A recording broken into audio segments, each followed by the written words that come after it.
Merci beaucoup. Donc, merci à la chaire là, de nous accueillir aujourd'hui, Sophie et moi. Donc, je vais pas refaire notre présentation là, puisque Mélanie nous a bien introduite. Donc, je suis accompagnée de Madame Paquin aujourd'hui là, pour la présentation. Donc, sans plus tarder, je vous présente les objectifs de la présentation d'aujourd'hui. Donc, il va y avoir deux volets au niveau de notre présentation. Donc, vraiment un volet plus théorique. On va voir ensemble là, des concepts et tout ça pour mieux comprendre la relation entre l'aménagement des campus et les violences à caractère sexuel. Donc, ce sera notre premier objectif. Et au niveau du volet pratique, donc, on va explorer des stratégies de prévention des VAX par l'aménagement sécuritaire des campus. Donc, on souhaite vous laisser avec des outils dès la fin de la présentation. Au niveau du plan d'aujourd'hui, donc il y aura bien sûr d'entrée de jeu un bref portrait de la problématique des VAX en enseignement supérieur et on s'intéressera un peu plus spécifiquement au sentiment de sécurité des personnes. D'ailleurs, les données là, qui vous seront brièvement présentées proviennent des études de PIES et SIMU qui ont été réalisées à la chaire. Ensuite de ça, nous irons vers la définition de quelques concepts, notamment on fera une brève distinction entre la sécurité objective et le sentiment de sécurité, qui sont quand même deux volets de notre présentation aujourd'hui. Sophie pourra vous présenter le projet de recherche initial qui a été en fait une recherche pan-canadienne qui est à l'origine en fait du manuel de référence qui vous sera aussi présenté tout à l'heure et qui a été finalement à l'origine des 6 principes d'aménagement là, à considérer dans la lutte contre les vagues. Les 6 principes vous seront détaillés par la suite. Il y aura également une démarche qui s'appelle la marche exploratoire là, qui vous sera présentée et détaillée, qui est une démarche pratique et participative qui permet d'intégrer les principes de l'aménagement sécuritaire. Je vous présenterai à la suite de ça le projet piloté par la Fédération des cégeps et qui a été mené en étroite collaboration avec Mme Paquin et qui a été en fait la suite logique aussi pour faire rayonner le manuel de référence issu de la première recherche pan-canadienne. Et je vous présenterai la trousse à outils qui était le troisième volet du projet piloté à la Fédération des cégeps. Donc, quelques données au niveau des violences à caractère sexuel dans les établissements collégiaux. Donc, c'est plus, selon l'enquête PIES, c'est plus d'une personne sur 3 qui a rapporté avoir vécu au moins une forme de violence à caractère sexuel depuis son arrivée en poste ou aux études. Donc, on parle vraiment des personnes membres du personnel et personnes étudiantes. Au niveau des conséquences vécues, donc on est près de la moitié qui ont rapporté des conséquences comme l'hypervigilance, isolement, modification des habitudes de vie, donc quand même très élevé. Et au niveau des dévoilements, donc 53,8 des personnes, donc plus de la moitié des personnes n'auraient pas dévoilé la violence de caractère sexuel à quiconque. Et en fait, les principales raisons de non-dénonciation sont le fait d'avoir perçu un faible niveau de gravité ou de ne pas avoir reconnu l'événement comme étant une violence sexuelle. Donc, ça, c'est ce qui concerne les données au collégial. Je vous parle également des données universitaires, car vous verrez que notre projet à la Fédé se voulait interordre. Donc, on avait quand même aussi à cœur là, de pouvoir répondre aux besoins des universités en termes d'aménagement sécuritaire. Donc, au niveau du portrait dans les établissements universitaires, donc c'est sensiblement c'est très similaire en fait au portrait du collégial. Donc, l'enquête SIMI a rapporté qu'environ plus d'une personne sur 3 aurait vécu au moins une forme de violence à caractère sexuel aussi depuis son arrivée dans l'établissement. Encore là, on parle vraiment des membres du personnel et des personnes étudiantes. Même chose pour les conséquences, on est à près de la moitié qui ont rapporté des conséquences. Et au niveau des dénonciations, ben là, on a plus de dénonciations en milieu universitaire. Donc, on peut penser que les formations qui sont déployées, la sensibilisation qui est faite là, en enseignement postsecondaire porte fruit et permet peut-être une meilleure connaissance des violences à caractère sexuel et des services qui sont offerts. Donc, je vous disais, on va s'intéresser un petit peu plus spécifiquement au sentiment de sécurité sur les campus. Donc, au niveau de l'enquête pièce, en milieu collégial, on a rapporté qu'environ une personne sur 3 se sentirait peu ou pas en sécurité. En fait, plus d'une personne sur 3, excusez-moi, aurait rapporté se sentir peu ou pas du tout en sécurité dans au moins un lieu de son cégep.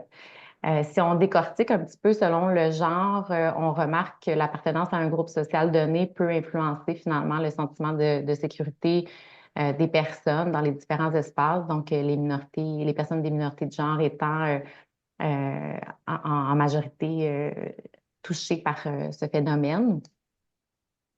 Donc, au niveau des lieux qui suscitent de l'insécurité chez les personnes, on parle en fait principalement des stationnements, corridors, casiers, ascenseurs, cages d'escalier, toilettes, vestiaires.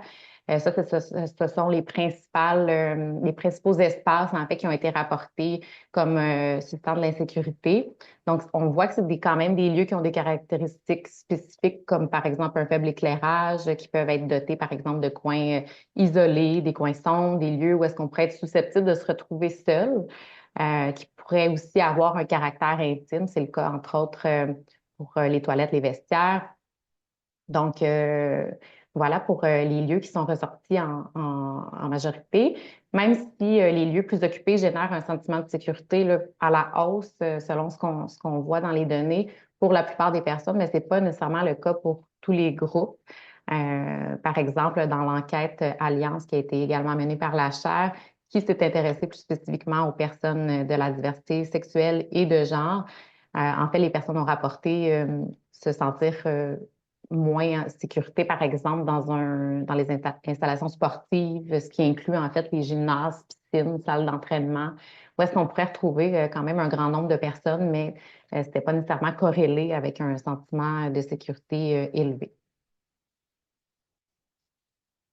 Donc, au niveau des contextes dans lesquels ont eu lieu les événements de violence à caractère sexuel, donc au niveau du milieu collégial, on rapporte en fait en premier lieu dans le cadre d'activités d'études ou d'enseignement, pendant que les personnes effectuaient leurs tâches qui sont liées au travail, par exemple, à l'exception des activités d'enseignement et lors des fêtes de 5 à 7 ou d'activités sociales organisées par le campus. Au niveau universitaire, donc c'est sensiblement en fait, ce sont les mêmes contextes, mais dans un ordre différent. Donc, on peut vraiment remarquer que les lieux qui sont relevés comme suscitant de l'insécurité sont pas nécessairement toujours les mêmes que ceux où est-ce que se produisent, en fait, la majorité des situations de vax qui sont rapportées dans les données. En bref, là, ce que ça nous dit, c'est que les vax, finalement, peuvent se produire n'importe où, dans n'importe quel espace et n'importe quel contexte. Et ça, en fait, ce que ça met aussi en lumière, c'est que il y a deux concepts distincts mais interreliés. Donc, je vous le disais tout à l'heure, donc le sentiment de sécurité perçu et le sentiment, en fait, la sécurité objective comme telle. Donc, le sentiment de sécurité perçu qui va être vraiment plus subjectif. Le nom le dit.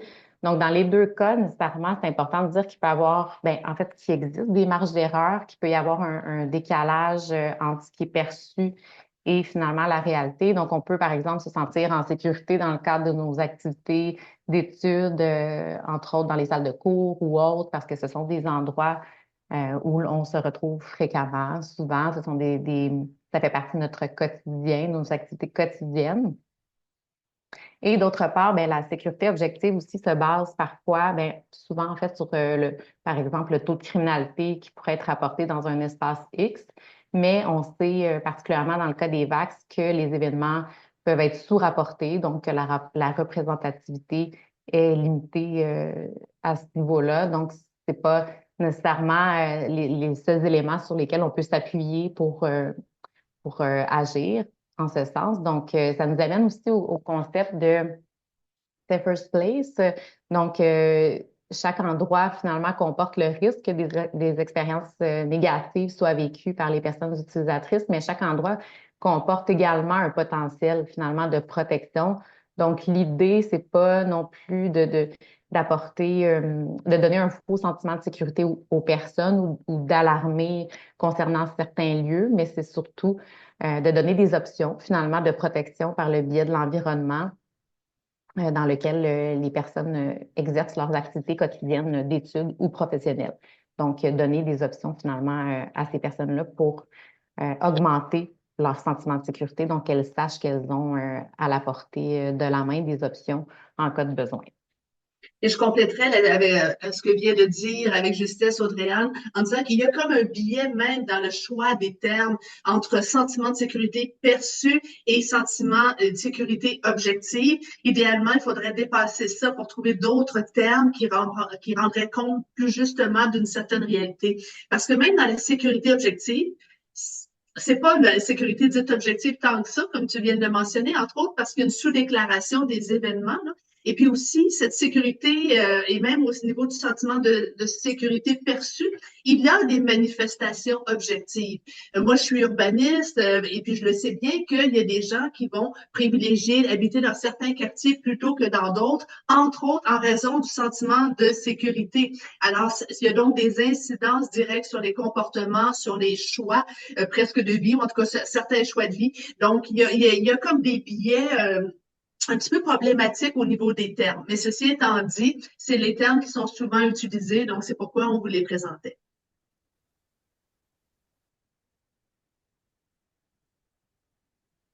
Je te passe la parole, Sophie. Donc, la prévention des violences à caractère sexuel, il y a une panoplie de mesures. Donc, il faut une approche multidimensionnelle et c'est dans ce contexte-là ou dans cette approche-là que s'inscrit aussi la prévention des vagues par l'aménagement. Mais néanmoins, pendant très longtemps, ou je vous dirais trop longtemps, on a tassé un peu, on n'a pas pris en compte la prévention par l'aménagement quand on visait la diminution des vagues ou même tous les crimes contre la personne pour justement privilégier les autres approches plus réglementaires, sociales, etc. Mais on ne peut pas régler l'ensemble des problèmes sans penser à l'aménagement, mais non plus la prévention par l'aménagement ne résout pas donc tous les problèmes. Alors on s'inscrit donc, c'est une pièce du puzzle pour s'inscrire dans une stratégie qui est plus multidimensionnelle. Alors, l'aménagement sécuritaire, on va l'appeler comme ça, là, on va l'appeler prévention des vagues par l'aménagement. Bon, on va simplifier ça en l'appelant l'aménagement sécuritaire. Il y a deux facettes. C'est de faire des interventions qui sont ciblées sur les éléments architecturaux, urbanistiques. Ça va permettre de réduire les occasions de vagues.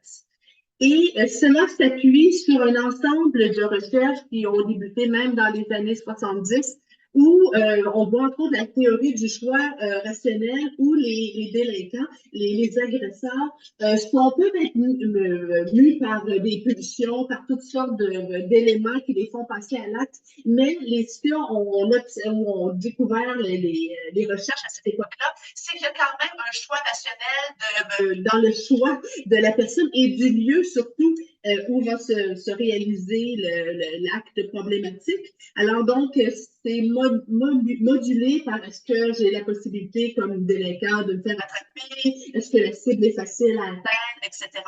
Donc, il y a un choix rationnel. Ce choix rationnel-là nous amène à regarder le lieu dans lequel se déroule l'action.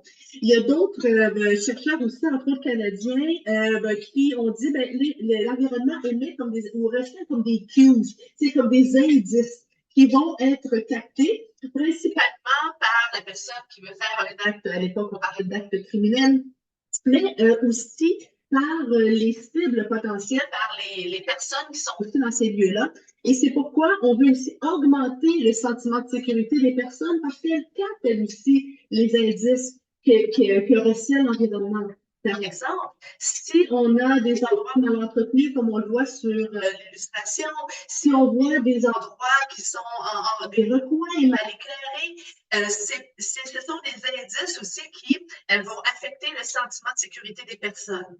Alors, c'est sûr que la façon dont on va voir ces endroits-là va être influencée par notre genre, par nos victimisations passées, par notre perception aussi de notre vulnérabilité personnelle. Ça, je pense que c'est un élément extrêmement important. Mais néanmoins, ces éléments-là, ces variables-là qu'on a dans nous, ils sont là dans tous les lieux. Alors, pourquoi dans certains lieux, on est plus alerte, on a un sentiment d'insécurité plus important que dans d'autres? C'est principalement en raison des caractéristiques de ces environnements-là. Donc, c'est pourquoi on veut réduire les occasions de vagues par l'aménagement. Donc, pour vraiment les réduire, c'est l'objectif final, évidemment, mais aussi augmenter le sentiment de sécurité, d'empowerment des personnes qui circulent dans ces lieux-là. Et les stratégies de base qui ont été développées, qui visaient principalement la protection des biens, c'est la prévention du crime par l'aménagement du milieu, CPTED, donc the Crime Prevention through Environmental Design, qui vise justement à augmenter la surveillance, le contrôle des accès, renforcer les cibles pour qu'elles soient moins vandalisées. Vous savez déjà, si on trouve à penser quand on attache notre vélo, bien, si on a un bon cadenas versus qu'on a un petit cadenas, bien, si on renforce la cible, la protection de la cible avec un bon cadenas de vélo, entre autres, exemples comme ça. Donc, alors, et la CPTED est beaucoup utilisée aux États-Unis. Ça a aussi quelques dérives, si je peux dire ainsi, donc des approches plus forteresses. Donc, c'est absolument pas ça qu'on propose ici, mais néanmoins, les principes que je vais vous présenter dans les prochaines diapos s'appuient aussi, entre autres, sur les recherches et sur les approches là, basées sur cette thème. Il y a aussi la prévention situationnelle qui vient plus du monde anglo-saxon européen, où là, il y a une série de techniques là, qui peuvent être mises en place pour soit augmenter les risques de se faire prendre, augmenter l'effort pour passer à l'acte, enlever la possibilité des excuses. Ah, je ne savais pas qu'on ne pouvait pas faire, par exemple, telle action, dénormaliser, ça pourrait aller jusqu'à dénormaliser, par exemple, les violences à caractère sexuel. Donc, on s'appuie aussi sur l'approche de prévention situationnelle. C'est quand même deux bases théoriques et pratiques là, qui ont été développées dans les années, appliquées aussi dans différents contextes, surtout urbains ou surtout logements modiques là, dans les années précédentes. Mais l'approche que je vous propose, bien qu'elle s'appuie là-dessus, elle s'appuie principalement sur l'ABS+, qu'on n'appelait pas ABS+, quand j'ai développé ces éléments-là. Alors, dès la fin des années 80, on a un document Safe Cities qui a été publié à Toronto où on reprenait certains principes que je viens de vous mentionner sur ce que c'était la prévention situationnelle. Mais à l'époque, j'ai travaillé pour la ville de Montréal, donc ça fait un petit bout là, que je roule ma bosse là-dedans. Donc, on était fin des années 90, début des années 2000. Je terminais d'ailleurs mon doctorat sur la question justement de la prévention par l'aménagement pour la sécurité des femmes. Et on a rédigé le guide au centre pour un environnement urbain sécuritaire. Après, on a fait pour l'Union des municipalités du Québec, ma ville en toute confiance, et dernièrement, en 2022, encore pour la ville, créer des lieux où on se sent en sécurité, où justement, en s'appuyant sur les théories qui sont plus de criminologie de l'environnement, on ajoute un volet qui a été de co-construction de ces principes-là, du raffinement de ces modalités-là dans les principes par l'ajout des femmes. Donc, c'est bien des marches exploratoires via des groupes de femmes qui ont alimenté l'identification de tous les principes que je vais vous présenter dans quelques instants, parce que l'idée, c'est pas juste de prévenir la violence faite aux femmes, ça c'est certain que c'est la majeure, mais aussi de donner une espèce de droit à la ville ou de droit de fréquenter ces lieux-là comme personne, comme femme, comme personne de différentes minorités. Alors, l'idée d'avoir de l'empowerment est fondamentale. Alors, c'est pour ça que dans l'approche que je vais vous présenter, on est moins dans une approche forteresse de réduire l'accès aux lieux. Oui, effectivement, de temps en temps, il faut réduire quand personne les utilise pour barrer la porte. Mais l'idée, c'est d'être plus dans une option d'ouverture et pour la justice, pour une meilleure liberté, meilleur empowerment dans les lieux urbains et dans le cas ici des établissements d'enseignement supérieur, parce que c'est là justement qu'on se développe, c'est là qu'on apprend à faire des expériences, à développer nos connaissances. Donc, c'est d'autant plus important que ça soit fait dans des lieux où on se sent bien, qu'on se sent en contrôle, qu'on se sent en confiance.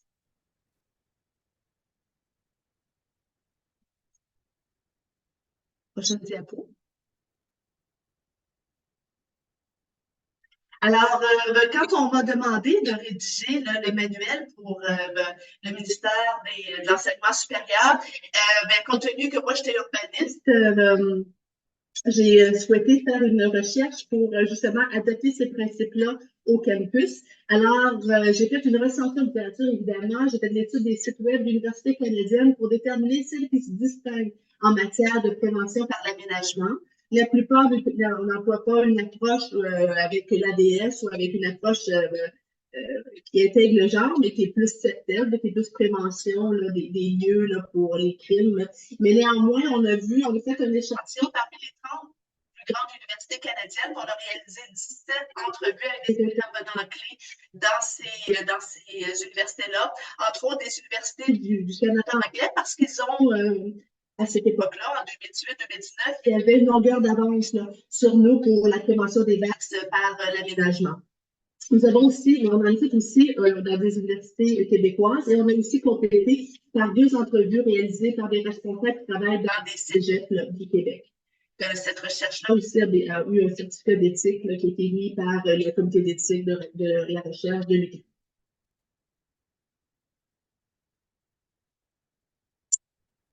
Donc, alors, je vais vous présenter les 6 principes d'aménagement. Donc, vous avez les 6 principes d'aménagement sécuritaire qui a une vingtaine de modalités. Et donc, on va les regarder brièvement tout à l'heure, chacun de ces principes-là. Et vous avez l'illustration de la page couverture du guide. Et dans ce guide-là, on reprend chacun de ces principes. Et on les applique aussi à des lieux plus typiques des campus, entre les stationnements, les corridors, les vestiaires, etc., qui se retrouvent à des lieux qui ont été identifiés là, par le sondage comme étant des lieux où on a plus tendance à se sentir en insécurité. Donc, alors, si on prend le premier principe, celui qui est comme intuitif, quand on nous parlerait, par exemple, de qu'est-ce qui fait en sorte que vous êtes en sécurité dans un lieu, les gens vont nous parler de la visibilité, de voir et d'être vu. Donc, alors ici, vous avez l'éclairage. Et dans l'éclairage, un des éléments, c'est oui, il faut que ce soit éclairé, mais il faut aussi voir l'ensemble du contexte. Alors ici, c'est très éclairé pour protéger l'auto, le camion, mais c'est pas éclairé autour, tu as de grandes zones d'ombre. Alors, ça peut être des lieux propices à des vagues ou du moins ou des lieux où on se sent en insécurité. Toujours dans la visibilité, ben, il y a le champ de vision. Alors ici, vous avez des illustrations de bon champ de vision. Tantôt pour l'éclairage, c'est aussi tout ça. Là, vous avez des bons exemples. Vous avez une perméabilité visuelle avec le mur, un rideau en fenêtre, en vitre. Vous avez ici, dans des coins, un passage piéton extérieur, un sentier où il y a un petit muret qui fait s'assurer de donner une certaine visibilité à ce qu'il y a de l'autre côté. Bien, il y a une partie qui est avec une vitre. Quand tu as une perméabilité visuelle, tu vas de l'autre côté. Stationnement intérieur, réputé comme étant insécurisant. Et quand ils sont un bon champ de vision, avec des colonnes qui ne permettent pas vraiment à des personnes de se cacher derrière, plein en blanc, bon éclairage, bien, ça donne un sentiment de sécurité et ça permet de donner l'impression de contrôler un petit peu son environnement autour de soi.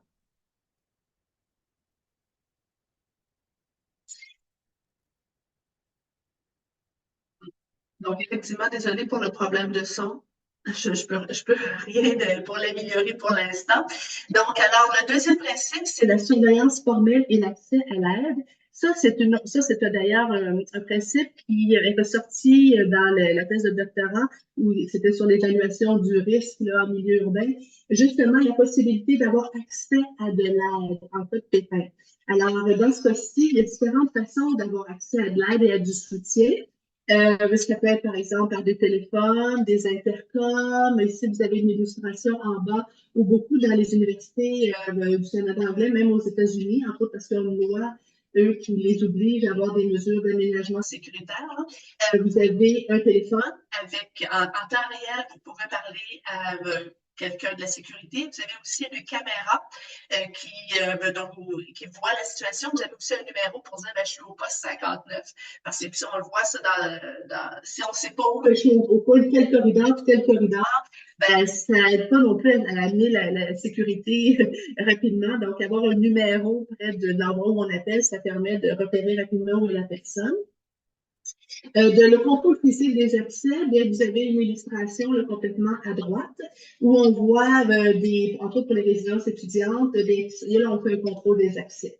Donc, l'idée, là, pour entrer dans les résidences, c'est pas n'importe qui, n'importe comment. Il faut être attendu, il faut être résident de la résidence et ça limite là, les occasions d'une façon de contrôler les accès physiques. Et il y a aussi évidemment la surveillance formelle par des patrouilles, par justement des employés aussi qui, dans le cadre de leur travail, c'est pas leur travail, leur job de surveiller, mais qui, dans le cadre de leur travail, surtout les gens de l'entretien, sont un peu nos yeux aussi là, sur les lieux.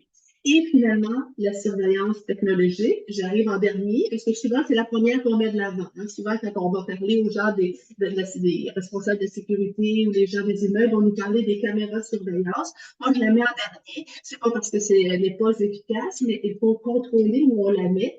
Et des caméras de surveillance où il n'y a pas personne qui regarde en temps réel derrière, c'est beaucoup moins efficace. Ça permet de documenter une situation après coup, entre autres pour le passage au tribunal, mais ça ne permet pas nécessairement de prévenir. Donc, c'est un enjeu. Puis aussi un enjeu là, de la vie privée. Souvent, il y a les gens ne sont pas tellement à l'aise avec la question des caméras parce qu'on ne sait pas combien de temps, si enregistré, les bandes sont conservées, qu'est-ce qui va être fait avec ça. Donc, on recommande vraiment qu'il y ait un protocole clair qui dit, ben, par exemple, les bandes, les vidéos, on les conserve 3 semaines, puis après, elles sont détruites. Par exemple, c'est possible. Alors, donc, les caméras permettent à certains endroits de s'assurer de la bonne circulation, qu'il n'y a pas de personnes recluses qui n'ont pas rapport, je peux dire ainsi. Mais ça ne devrait pas, si on regarde la prévention des vagues dans sa globalité dans l'aménagement, ça ne devrait pas être le seul moyen qui nous en fait. Le troisième principe, c'est la signalisation. Ça nous permet de savoir où l'on va et ça nous permet aussi d'avoir un certain contrôle sur l'environnement parce qu'on sait où on s'en va, donc on est capable de s'orienter facilement. C'est aussi, ça se manifeste entre autres par des cartes là, de localisation, mais ça va au-delà de la signalétique avec des panneaux, etc. Ça peut être des pictogrammes, ça peut être aussi des marquages au sol, ça peut être aussi des éclairages qui sont différenciés qui nous permettent de nous diriger dans les bâtiments, etc. Et, entre autres, la signalisation, ça permet d'identifier aussi les mécanismes et les instruments pour obtenir de l'aide, dont, entre autres, les téléphones d'urgence. Le quatrième principe, c'est l'aménagement et l'achalandage. Donc, dans ces principes-là, on est plus dans le classique même de l'aménagement. Donc, on veut des aménagements qui sont fonctionnels, soit, mais aussi qui sont conviviales. Donc, cet aménagement convivial-là, on a quelques illustrations en haut où on voit qu'on a des salles pour les étudiants, les étudiantes, mais où on peut faire route l'étude, relaxer, etc. Alors, tu as une bonne visibilité, ça peut être quand même charmant, agréable, confortable. Donc, ça donne le goût d'y aller. Si ça donne le goût d'y aller, on se sent bien là, ben, ça va créer une certaine affluence et ça va être aussi propice à favoriser le sentiment de sécurité. Et la localisation des équipements, qui est une autre modalité de l'aménagement, mais c'est entre autres là, les supports à vélo, de bien les localiser. Donc, de localiser les équipements en grappe, donc les disperser un petit peu partout sur le campus et de faire en sorte aussi qu'ils sont isolés. Donc, on veut réduire l'isolement. Et encore dans l'aménagement et l'achalandage, de personnaliser les espaces aussi. Entre autres, les corridors sont souvent des corridors anonymes qui appartiennent à tout le monde et à personne. Ça, dans ce temps-là, c'est beaucoup plus difficile d'assurer la sécurité. Ça appartient à personne et c'est un transit. Donc, une façon de le personnaliser, de le rendre beau aussi, ça contribue à rendre ça beau. C'est entre autres, on peut avoir des murales, des œuvres d'art. Et le design universel des campus, bien, ça favorise l'accès à tout le monde, ça favorise l'usage des lieux par des gens qui sont entre autres en situation de handicap. Et ça va contribuer aussi à l'acceptabilité ou du moins à la diversité des usagers et des usagères. Le cinquième principe, c'est l'entretien. Donc, ça se base sur l'idée, le concept que les lieux bien entretenus, c'est des lieux qui manifestent l'expression dont on prend soin d'eux. Donc, si on prend soin de ces lieux-là, on les surveille, on est attentif à ce qui se passe. Alors, d'avoir l'entretien des lieux, évidemment, là, ça va bien dans le ramassage des déchets, évidemment, ça va là-dedans. Mais c'est aussi l'image du lieu. Un lieu mal entretenu, ben, on se dit, ben, là, il n'y a pas l'air de tous ces lieux-là. Et ça implique aussi la maintenance préventive, donc entre autres au niveau de l'éclairage, mais je vous dirais que cette maintenance préventive-là aussi, elle est au niveau de la végétation, beaucoup au niveau de la prévention des îlots de chaleur, la lutte au changement climatique. On veut verdir, on veut mettre des plantations, on veut permettre d'augmenter la canopée, sauf que les arbres et la végétation, ça pousse. Et puis, on est bien content que ça pousse, sauf que si ça pousse, ça a besoin d'être entretenu. Et souvent, quand tout le monde les gens prennent leurs vacances l'été, ben, c'est le moment que ça pousse le plus. C'est le moment où il y a le moins de monde pour l'entretenir. Donc, il faut vraiment intégrer dans nos protocoles de maintenance préventive l'entretien des plantations. Parce que ces plantations-là peuvent obstruer évidemment la visibilité et l'éclairage. Le sixième principe, c'est moins un principe d'aménagement, c'est plus un principe de processus. L'idée, c'est d'avoir un milieu qui est soutenant où les gens, les acteurs de changement, les acteurs qui ont des capacités d'agir se concernent et où il y a une communication qui est transparente. Donc, alors, vous avez quelques illustrations aussi de moyens complémentaires à l'aménagement, mais qui permettent aussi de contribuer à la prévention des VAX. Entre autres aussi, je voudrais mettre peut-être l'accent sur la concertation entre les parties prenantes dans l'aménagement sécuritaire. C'est pas juste l'aménagement sécuritaire, une question du service de la prévention puis du service des immeubles. C'est l'ensemble des parties prenantes, du service à la vie étudiante, au même titre que les ressources humaines, l'association étudiante, donc des acteurs, actrices de ce milieu-là, de se concerter et d'aller demander aux gens où ils se sentent bien, où ils se sentent moins bien. Et c'est aussi ce qui nous amène à proposer dans quelques instants les marches exploratoires qui sont un outil, une méthode là, de concertation où on va vraiment mobiliser les acteurs terrain, les gens sur le terrain pour identifier les problématiques et aussi quelques solutions possibles. Alors, la marche exploratoire, qu'est-ce que c'est? C'est un parcours commenté qui est où les personnes vont déambuler dans des lieux. Habituellement, on essaie qu'il y en ait moins de 5 arrêts dans cette marche-là pour justement indiquer là, les éléments qu'ils trouvent des lacunes en regard des 5 principes d'aménagement sécuritaire. Alors, quand on veut organiser une marche exploratoire, on identifie premièrement des personnes présentes. On peut le faire en petite équipe, mais idéalement, c'est d'aller aussi éviter des personnes usagères qui sont touchées par les sentiments d'insécurité ou par les VAX. D'éviter aussi des personnes qui sont décisionnelles et des personnes, des professionnels. Et des personnes souvent ou d'autres organismes voisins. Parce qu'on s'aperçoit que certaines problématiques d'insécurité touchent les voisins. Par exemple, le transport en commun autour des universités ou des cégeps, ce n'est pas de la responsabilité de l'université, mais ça touche les services de transport. Donc, c'est important qu'ils soient présents dans la marche exploratoire, qu'ils puissent constater de leurs yeux que l'arrêt d'autobus est mal aménagé avec plein de broussailles pour éclairer. Exemple. Donc, mais évidemment, c'est les principales personnes touchées par l'insécurité, les personnes décisionnelles et les professionnels de l'aménagement, de la sécurité ou de l'immobilier ou de la prévention des VAX, dans l'institution. Par la suite, quels sont les lieux où on va faire notre exploration? Évidemment, les lieux avec un historique de sécurité et de VAX devraient être des lieux qu'on met dans notre liste. Mais aussi des lieux qui ont été identifiés, soit par des sondages. On a vu dans la recherche que j'ai menée que certaines universités qui avaient une plateforme dans laquelle les gens pouvaient indiquer sur une carte où ils trouvaient les lieux qui étaient insécurisants, où il y avait des sondages qui étaient menés sur leur sentiment de sécurité. On a vu dans un cégep autour de Montréal qu'il y a eu un sondage sur les sentiments d'insécurité dans l'établissement. Alors ça, c'est précieux parce que ces sondages-là vont nous indiquer où on va aller porter notre regard dans la marche exploratoire. Les lieux qu'on sait qu'ils sont à rénover. Alors, c'est important de le voir là, parce que ça va nous éviter de faire à l'identique. Comme urbaniste, je peux vous dire qu'il y a beaucoup de lieux urbains, donc ne serait-ce que des rues qui sont construites à l'identique, puis après, on se plaint qu'ils ne sont pas sécuritaires pour les piétons, par exemple. Ben, idem pour les lieux. Si on construit nos lieux à l'identique, si ça reste encore mal éclairé avec des recoins, ben, on a dépensé quand même de bons montants, puis on n'a pas nécessairement amélioré là, toute la situation. Alors, les lieux à rénover. Il arrive que ces lieux à rénover-là, ou des lieux qu'on veut construire, ils ne sont pas encore construits, puis on les regarde sur la base de plans. Il est possible de faire une marche exploratoire sur la base de plans. C'est moins intuitif, c'est sûr, c'est moins facile que déambuler dans un espace en 3 dimensions. Mais c'est aussi possible, et on le fait dans le cadre du projet pilote là, avec la Fédération. Et dans un cégep, et on a identifié des plans, c'était quand même possible de voir où étaient les endroits qui pouvaient être, où les principes d'aménagement sécuritaire n'étaient pas respectés. Maintenant, comment se fait la marche exploratoire? Alors, on a une grille qui est dans la boîte à outils pour vous aider. Alors, on a pris chacun des principes avec les modalités.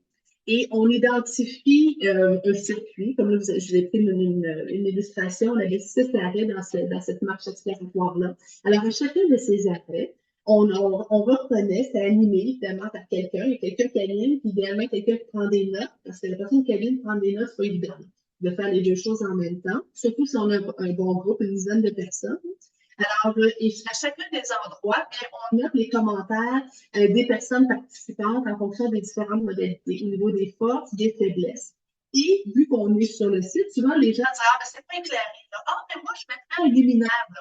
On le prend en note. C'est certain que par la suite, ça devra être évalué par des professionnels, voir si c'est possible, la faisabilité technique, les budgets, les coûts, etc. Mais quand même, déjà, quand on est sur le site, on prend déjà les propositions de solutions. On prend des photos, évidemment, sur le site. Alors, l'idée d'avoir dans le déroulement, c'est d'avoir vraiment une animation qui est bienveillante, utiliser la grille d'observation, prendre des photos, parce que je vais être honnête avec vous, il y a des gens qui sont moins convaincus que c'est insécurisant, ces lieux-là. Souvent, c'est des gens, ça fait longtemps qu'ils sont là, ou qui sont eux-mêmes pas touchés par le sentiment d'insécurité, fait qu'ils ne voient pas. Il y a comme une espèce de, c'est pas toujours une mauvaise volonté, c'est carrément ils ne voient pas. Alors, en prenant des photos, ça aide à convaincre.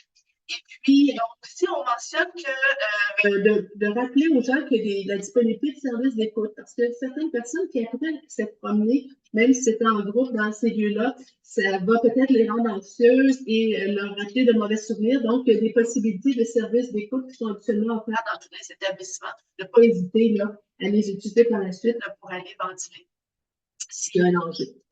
Et par la suite, on fait la rédaction du rapport. Alors, le rapport peut prendre différentes formes. Ça peut être un PowerPoint, ça peut être des grilles commentées, écrites avec un peu plus de détails. On ajoute les photos, ça peut être un rapport en bonne et due forme. L'important, c'est qu'il y ait une trace écrite de cela.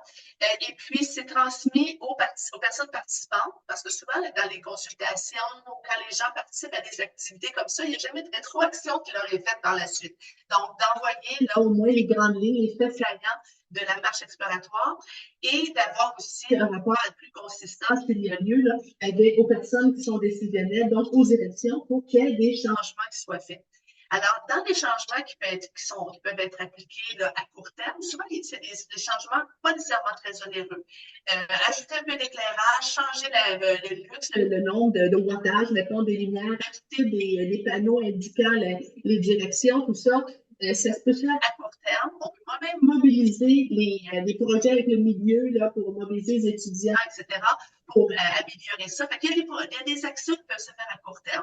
Il y a des actions qui peuvent se faire à moyen terme. Donc, l'idée d'avoir un rapport aussi qui permet d'intégrer dans la planification des installations, des bâtiments, d'intégrer ces observations-là pour amener des changements, c'est important. Donc, on recommande vraiment d'avoir un rapport, puis s'assurer du suivi de ce rapport-là à moyen terme. Donc, maintenant que vous en savez plus sur les 6 principes de l'aménagement pour la prévention des vaccins et sur la marche exploratoire, je vais vous présenter les grandes lignes du projet qui est venu à la suite des travaux en lien avec la recherche pan-canadienne de Sophie et qui était, comme je le disais tout à l'heure, un peu la suite logique. Donc, nécessairement, en fait, c'est un projet qui a émergé dans le contexte de la loi P22.1 et du plan d'action qui en découle, là, en fait, le plan d'action 2022-2027.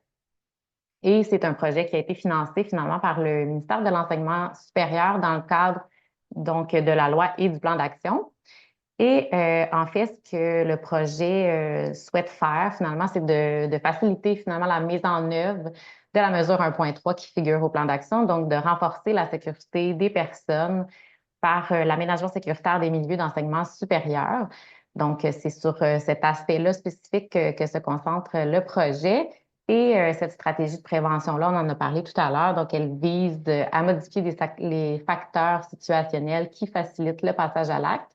Donc, dans les lieux isolés, par exemple, comme on en parlait tout à l'heure, et à renforcer finalement les dispositifs d'aménagement qui ont un potentiel de protection. Donc, on disait, on veut diminuer les risques de passage à l'acte et augmenter les options et le sentiment de sécurité des personnes utilisatrices. Donc, c'est dans ce contexte-là que la Fédération a obtenu le mandat de développer un projet.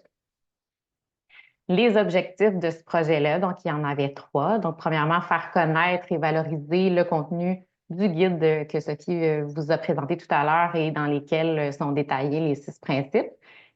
Le deuxième objectif, donc soutenir les cégeps dans la sécurisation de leur campus, donc leur donner des moyens, des outils, les accompagner dans le processus et améliorer finalement le sentiment de sécurité de la population étudiante et des membres du personnel des cégeps par le biais d'actions concrètes. Je vous présente brièvement les étapes du projet qui a été mené en 3 phases. Donc, la première phase, c'est le premier rectangle que vous voyez. Donc, il y a eu un webinaire qui a été offert sur la prévention des vagues par l'aménagement sécuritaire en octobre 2023. Donc, ça fait un petit bout déjà, mais c'était une introduction finalement au principe de l'aménagement sécuritaire, donc une entrée là, en la matière. Le deuxième volet, en fait, consistait à un projet pilote dans lequel ont été implantées 3 activités de formation et d'accompagnement lors d'une marche exploratoire. Donc, c'est les trois rectangles là, qui viennent à la suite, donc de décembre 2023 à octobre 2024. Donc, une première formation et étude virtuelle des plans au Cégep de Thetford. Tantôt, Sophie nommait la possibilité de faire l'étude des plans sans nécessairement le vivre en présentiel. Donc, ça a été le cas pour cet établissement-là. À la suite de ça, 2 autres activités là, entre mai et octobre 2024 dans 2 collèges cégep, donc dans lesquels on a offert vraiment une formation personnalisée selon la réalité de ces 2 établissements-là et lors de laquelle on a accompagné l'équipe qui avait été rassemblée pour vivre une marche exploratoire. À la suite de quoi, on a pu fournir là, un rapport détaillé sur les observations qui avaient été documentées là, lors de l'événement.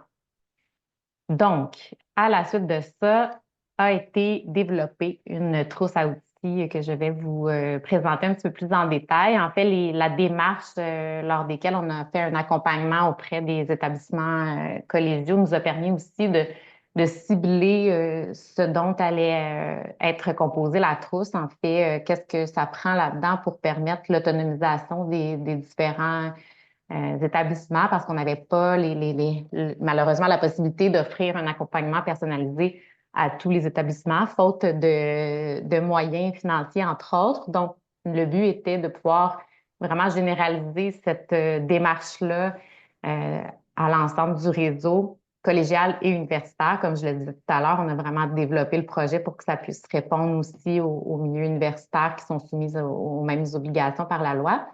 Donc, voilà, les outils ont été développés vraiment dans ce sens. Et je vais départager mon écran pour vous présenter un petit peu plus en détail la boîte à outils. Donc, je repartage avec la bonne page.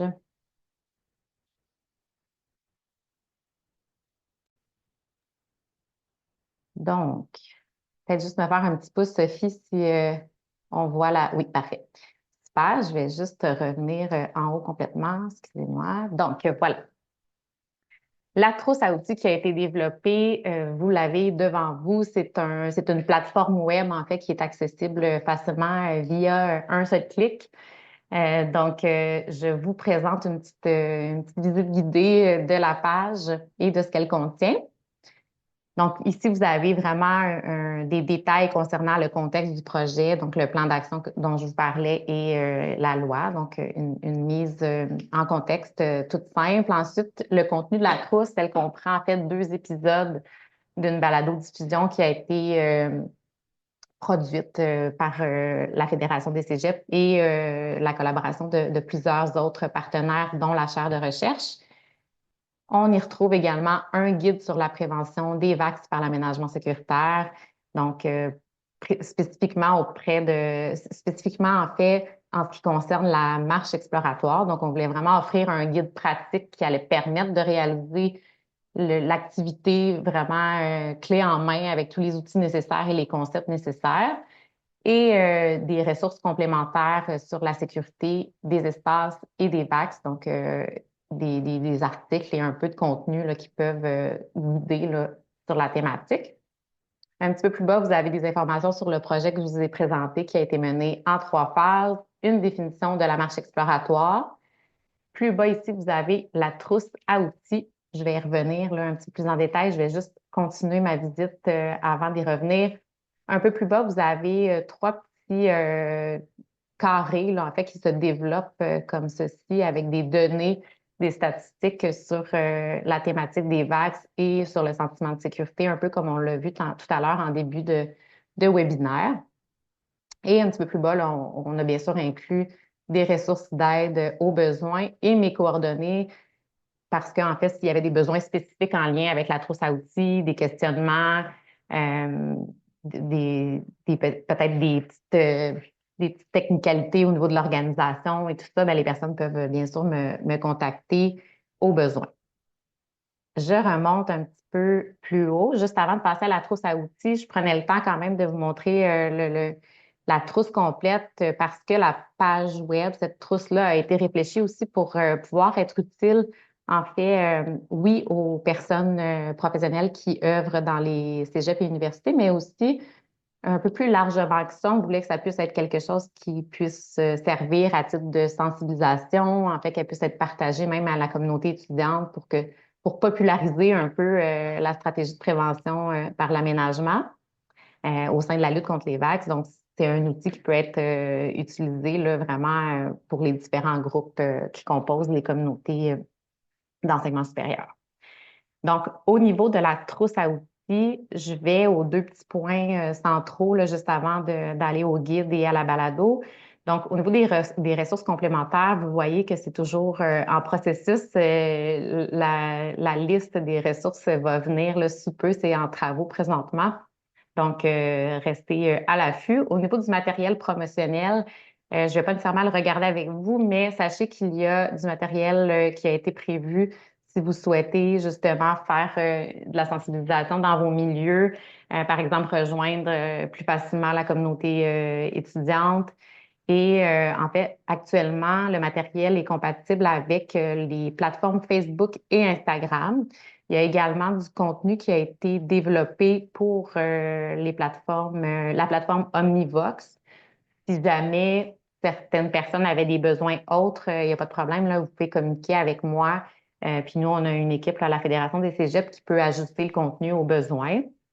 Sachez que le matériel Omnivox n'est pas encore déposé dans la trousse à outils, mais ce le sera sous peu. Et j'en profite aussi pour vous informer qu'il y aura également un espèce de guide d'utilisation là, qui sera offert dans le petit onglet matériel promotionnel, vraiment pour accompagner les personnes qui voudront sensibiliser dans leur établissement c'est-à-dire à les accompagner à avoir vraiment un petit clé en main au niveau du texte d'accompagnement qui peut être joint avec le matériel promotionnel parce que le matériel promotionnel qui est actuellement déposé, qui est un carrousel, ne peut pas nécessairement vivre sans avoir de mise en contexte. Là. Donc, on va aussi offrir ça pour faciliter l'utilisation du matériel. Au niveau du guide pour réaliser la marche exploratoire, je vais vous le montrer rapidement, sans faire nécessairement tout le tour. Sophie, on voit bien le bon guide. Excellent. Donc, prévenir les violences à caractère sexuel par le biais des marches exploratoires. Donc, c'est notre petit guide téléchargeable et imprimable là, que vous pouvez vous approprier. Donc, c'est vraiment un guide pratique, comme je le disais tout à l'heure, faute de pouvoir accompagner l'ensemble du réseau à vivre une marche exploratoire. Bien, en fait, on a tenté d'offrir un outil qui nous permettait vraiment de vous accompagner pas à pas dans la réalisation de l'activité. Je vais passer vite sur le début qui est en fait table des matières et un contexte là, avec les données liées au VAX. Je passe tout de suite plus à la partie pratique. En fait, ici, vous voyez un rappel des principes de l'aménagement sécuritaire. Et on en vient à la marche exploratoire, donc un peu plus détaillé de ce que Sophie nous apportait tout à l'heure là, concernant la marche exploratoire. Vous allez avoir la définition, les objectifs, vous allez avoir vraiment les informations sur le choix des personnes, les bonnes pratiques au niveau du choix des personnes qui on veut, les groupes sociaux plus à risque, on le sait, c'est des personnes à représenter lors de ce genre d'activité-là si on veut bien répondre aux besoins. Donc, on parle aussi finalement des choix, des lieux à explorer, comme l'a porté Sophie tout à l'heure. Les pistes de solutions, on en fait un petit peu état, mais on rappelle vraiment là, que le manuel de référence premier, pour avoir plus de détails puis d'exemples d'application, est vraiment le guide premier là, que Sophie vous présentait tout à l'heure. Sachez également que le lien de ce guide-là se trouve directement dans la trousse à outils, là, dans l'une des sections. On vous donne tout au long là, du guide, on vous donne des exemples vraiment concrets, puis des petits rappels un peu partout. Les consignes maintenant, donc on va vous vraiment voir avec vous la planification, qu'est-ce qu'il faut penser, ne pas oublier, des petites astuces, le déroulement. Donc là, encore là, vraiment, on fait le tour avec vous. Qu'est-ce qui se passe au début de la marche? Qu'est-ce qui se passe à chaque arrêt? Qu'est-ce que je peux poser comme question à mon groupe participant? Et à la fin de la marche, ensuite de ça, les outils. Donc, Sophie le présentait tout à l'heure, la grille d'observation, le rapport. On n'avait pas nécessairement un canevas de rapport parce que ça peut être vraiment à la guise là, de chacun des établissements, mais on vous fait quand même des rappels sur qu'est-ce que ça doit inclure pour que ce soit efficace et que ça puisse être un bon aide-mémoire là, de l'activité. Et à la fin, en fait, vous allez retrouver du matériel vraiment clé en main, là, imprimable. Donc, on propose vraiment que chaque personne participante ait un aide-mémoire des principes parce qu'on n'est pas nécessairement des experts sur les principes de l'aménagement. Donc, de les avoir en main, c'est un bon rappel pour savoir quoi explorer et quoi discuter finalement durant l'activité. Donc, on propose vraiment d'en fournir une à chaque personne participante et la grille d'observation qui est également imprimable. Vous allez avoir besoin d'une grille euh, par site étudié. Donc, si vous avez 5 sites, vous allez avoir 5 grilles. Donc, ça fait le tour pour ce qui est du guide. Donc, c'est vraiment un guide pratique qui vise vraiment à ce que, comme je le disais, les établissements puissent être autonomes. Et à la suite de ces 3 présentations, il me reste la balado-diffusion dont je souhaiterais en fait vous partager un petit extrait, euh, simplement pour vous faire un petit résumé des 2 épisodes qui peuvent aussi, je le disais, agir à titre d'outils de sensibilisation. Sachez que dans l'épisode 1, il y a beaucoup de contenu sur la problématique des vax. On a des personnes témoignantes. On a aussi une personne intervenante qui parle un peu de pistes d'intervention.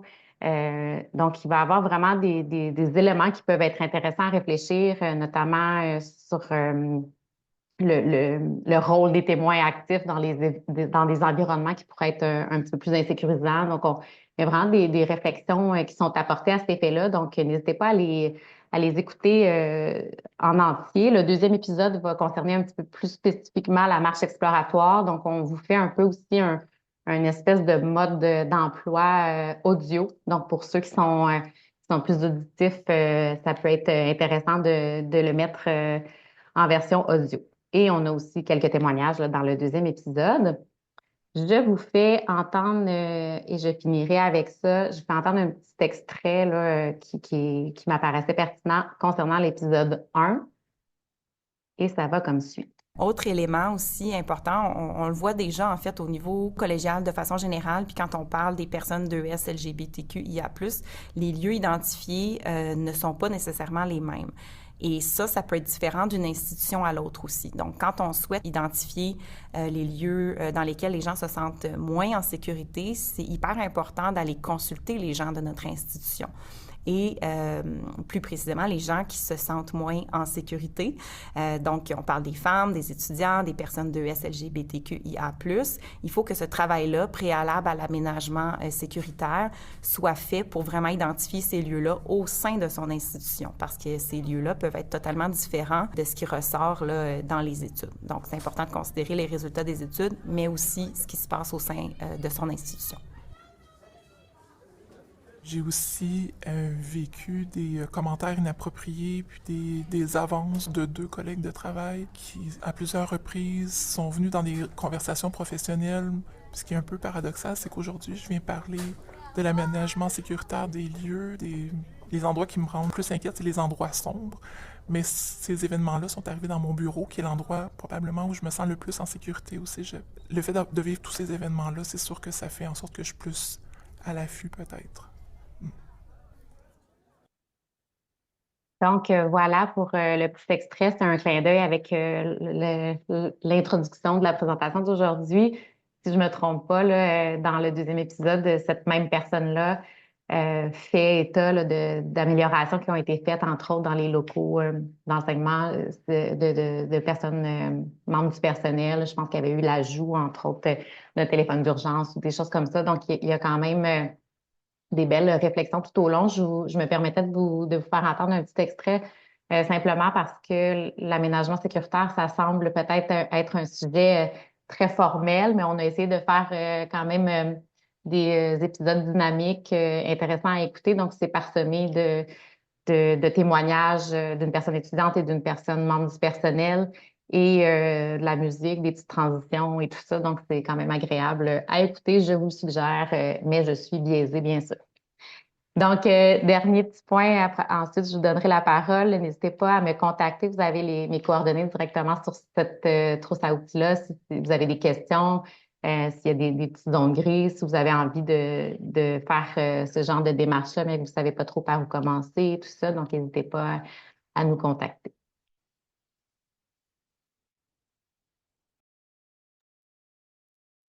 Ça conclut bien. Excellent. Merci beaucoup, Sophie, et merci beaucoup, Audrey-Anne.